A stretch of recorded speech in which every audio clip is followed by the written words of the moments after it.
Bom dia, boa tarde, boa noite, tudo bem, pessoal? Meu nome é Thiago Veloso e eu irei falar um pouco sobre a famosa teoria de ligação de valência, a TLV, na matéria de Química. Bom, o intuito aqui é auxiliar vocês nos estudos diários pelo AVA. Gente, é muito importante que vocês acessem o AVA e acompanhem tudo direitinho por lá, com conteúdos produzidos pelos nossos professores, beleza? Então vamos começar a aula. Teoria de ligação de valência, uma matéria que é muito importante para o estudo da química orgânica. Bom, para ela nós temos dois conceitos fundamentais. A famosa ligação sigma, que é esse símbolo, e a ligação π, que é o famoso π. Beleza?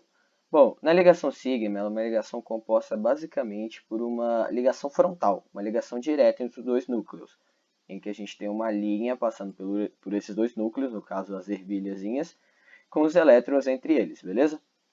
Esse é o principal da ligação sigma, uma ligação direta, reconhecidamente por ela ser direta, ela vai ser bem estável e com pouca energia. Bom, essa é a ligação π. A ligação π é um pouco diferente. Ela é perpendicular aos dois núcleos, como a gente pode ver aqui, perpendicular. E ela, por ser perpendicular, ela não tem uma interação direta com os orbitais, digamos assim, e ela não forma uma ligação tão forte. Bom, o interessante de saber dessas duas ligações é que elas, quando juntas, elas formam uma espécie de salsichão. Por que um salsichão? Porque a sigma se liga direto, formando a salsicha, e o π vai fazendo meio que um envelope por volta da sigma, formando o pão. Por isso que a gente tem a forma de salsichão, para definir as duas.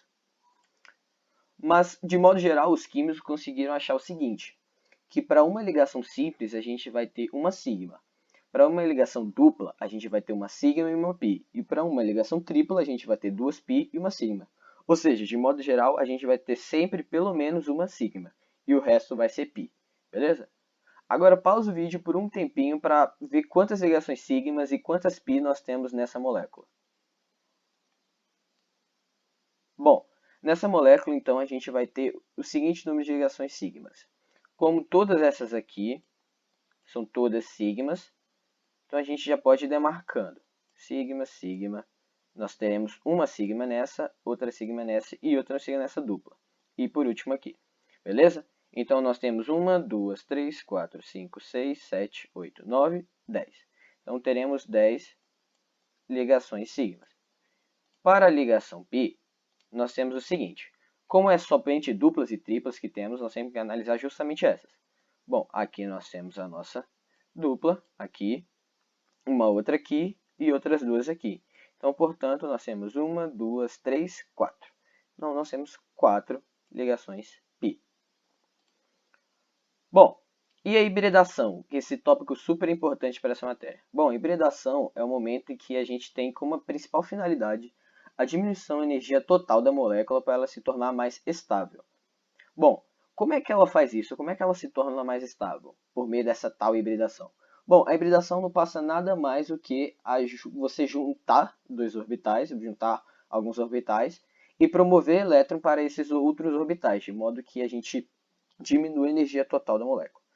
Pegando o metano como exemplo, CH4, nós temos o estado fundamental do carbono, essa ligação, essa conformação.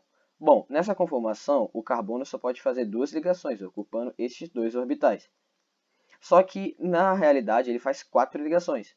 Então, para a gente fazer isso, a gente usa a hibridação, em que esses dois orbitais, esse S e esses 3P se juntam para formar uma quádrupla de uma vez.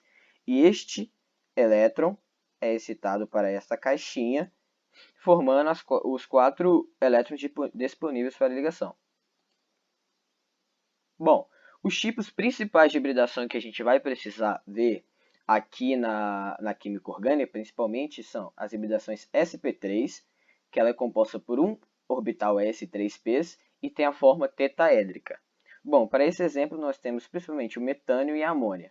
A amônia é o caso particular porque ela tem um par de elétrons livres. Por conta desse par de elétrons livres, ela vai ter a forma da molécula como uma pirâmide, mas com o orbital o par de elétrons, ela vai ter tetaédrica. Bom, a sp2 é formada por um orbital s e 2 p's. Ela tem a forma principalmente de um triângulo equilátero, ou seja, ela é planar.